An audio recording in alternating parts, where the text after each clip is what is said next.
Howdy folks, Chris here from CC Detecting and Scrapping with a quick little video on how to sort different wires that you might come across while scrapping.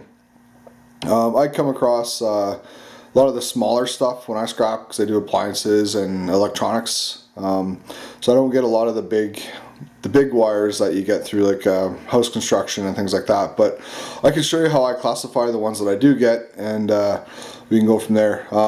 It seems pretty daunting when you think about all the different wire types out there. You got your Cat5, you got your Coax, you got your bare bright, your insulated. I'm trying to remember some of the other ones, like the THHN or whatever it is called out there. Romex.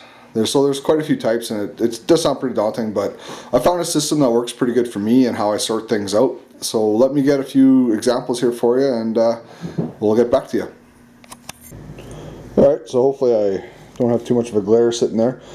What we have here are different wire types that you find in electronics. I sort all of these out individually as well. When I first started, I recall hearing someone say that over sorting is better than under sorting, so I usually try and sort as fine as possible. But we'll take a look at a few of these different wire types here. These ones are mostly from electronics. This one has it's kind of a cloth tape cover on it, and it's got some very small wires in it. I just throw all those in a bucket. I don't come across these ones very often, but they just go in a bucket. These are your standard computer IDE cables. I think I have a box of these now, so they'll just go in like that. These are some thicker cables that you find in some kinds of electronics. You can see the plastic's fairly thick and there's not much copper in it, so I just throw all those in one bin. And these ones here, I really have no clue at all if they're actually worth anything or not. They're a very thin, papery type of wire that you get out of a lot of electronics nowadays. One thing that I want to show you though is these ones. I've been told the silver ends are like a silver contact, but I'm not too sure if they are or not. But I do know that ones like this one here have gold ends on them, so those will get snipped off and processed later. This is another type of thin wire strip that you get out of electronics, and you can also get gold ends on these white ones too, so you can see the little bit of a gold glint there.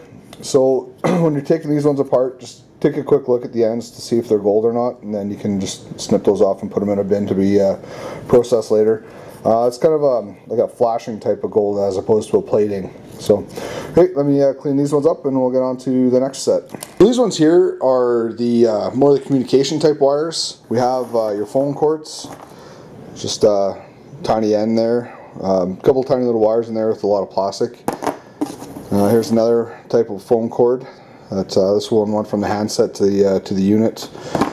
These here are your internet and your Ethernet, your patch cables, that kind of stuff. So it's your Cat5 and Cat6 cables. So you can see there's a whole bunch of tiny wires housed in a plastic casing. I'm not too sure if it's beneficial to actually take the plastic casing off to just put those tiny wires in your insulated cable, but if somebody knows, let me know. They're pretty easy to strip apart. And then this is your cable ones. So these are Coax cables.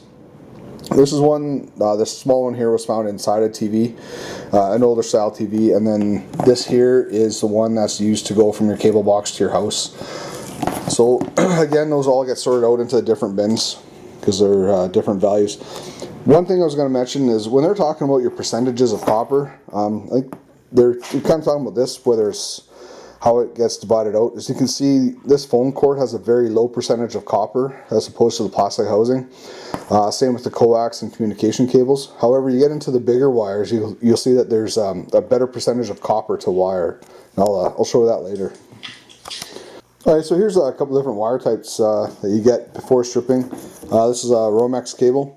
It has 3 wires in it, and these ones here have it's like a plastic insulation with another outer plastic coating on them. They strip really easy, and then this comes out as bare bright.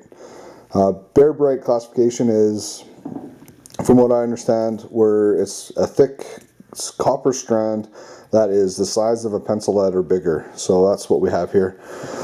This is another type of bare bright that would come out. This is a braided one. So you can see we have about seven braids there, but each one is thicker than a pencil lead. So when this gets stripped out, it would also go in the bare bright bin. However, this one here is one of those ones that's kind of on the edge, whether you strip or you don't strip. It would just go in as regular stripped wire, but the outer insulation is fairly thick.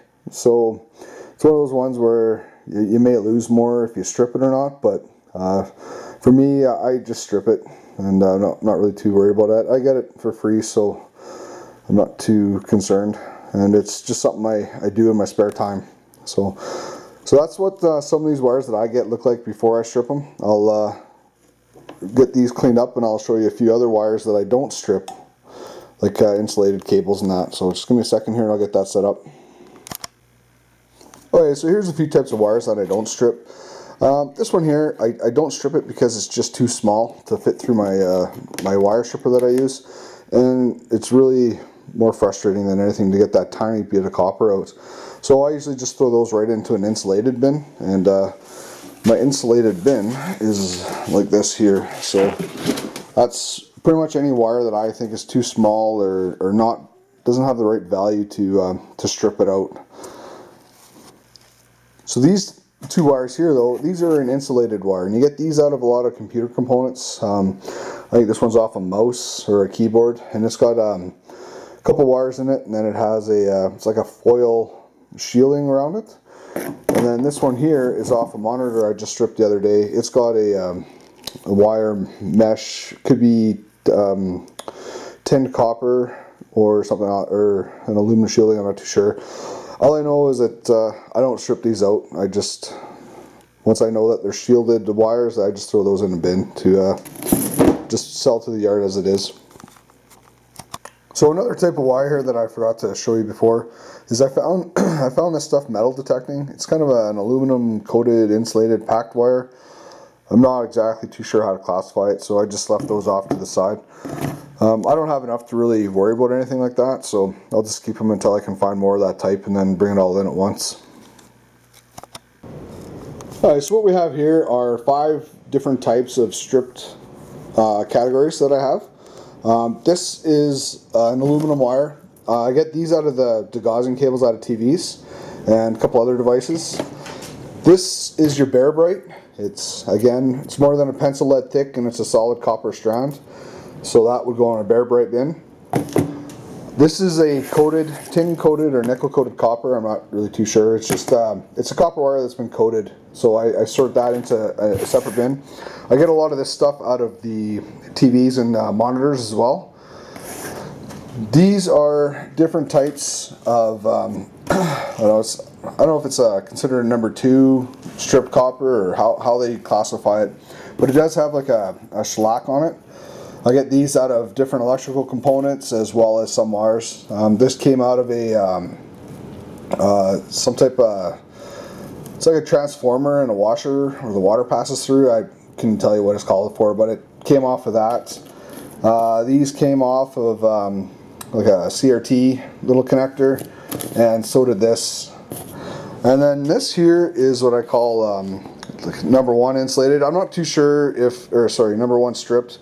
I'm not too sure if this one and that one are classified the same, but this is more of a shinier, a brighter metal that comes out. And I get this stuff from, this is like a power cord to an appliance.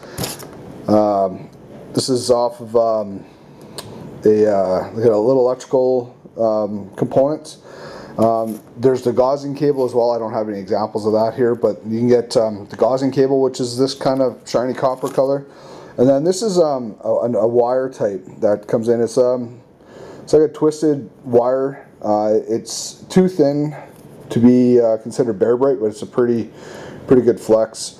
So that's 5 different types of stripped wires that I have, and that's how I sort it that way. So let me finish cleaning this stuff up here, and we'll just do a quick wrap up here. So that's just a quick little video on how I sort my different types of wires that I get most commonly. I have about 13 to 15 different categories. Maybe that's a little too much. I'm not too sure. It's how I do it and it works for me. Again, though, I do this as a hobby, so I have more time to sort things out, and I split things out a little bit differently. For people who are doing this for a living, a lot of the stuff that I do, they don't have time for because it's not financially productive for them. So for them, it doesn't work to strip things as small as I do. When it comes to stripping wires, I use this device here mostly, and I have one for the bigger wires there as well. But I know a lot of guys who, I'll just get this closer there for you, who don't strip wires that are smaller than the last 3 holes here, whereas I do.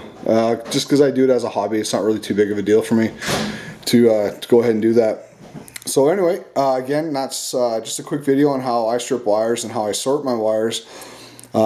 If you have a different way of doing it, please leave a comment. If you have any questions, just leave that in the comment section as well, and I'll answer it as best I can, or I'll point you to somebody who can. Anyway, thanks for watching my video. I hope you found it helpful. Please like, comment, and subscribe. Have a great day. Bye.